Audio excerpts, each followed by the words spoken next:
Maggi বানাবো, তার জন্য দুটো ম্যাগি নিয়ে নিয়েছি। ডিম, কড়াটা বসিয়ে দেবো, জল, 1 চামচ সাদা তেল, ম্যাগি দুটো দিয়ে দেবো।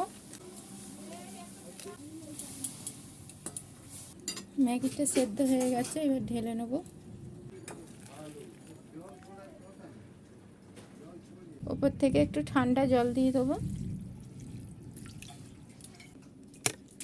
কড়াটা গরম হয়ে গেছে, এবার সর্ষের তেল দিয়ে দেবো। পেঁয়াজ ক্যাপসিকাম কেটে নিয়েছি, লঙ্কা কুচনো দিয়ে দিচ্ছি, রসুন কুচো, আদা কুচনো, ক্যাপসিকাম আর পেঁয়াজ দিয়ে দেবো।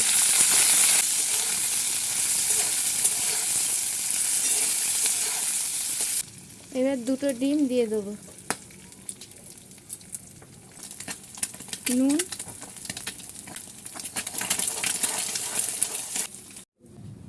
হাফ চামচ কাশ্মীরি লঙ্কার গুঁড়ো, টমেটো সস 2 চামচ, সোয়া সস 1 চামচ, চামচ কর্নফ্লাওয়ার গুলে জল দিচ্ছি, চিনি,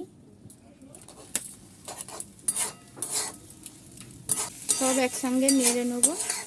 এবার সেদ্ধ করা ম্যাগিটা দিয়ে দেবো। ম্যাগি মশলাটা দিয়ে দেবো।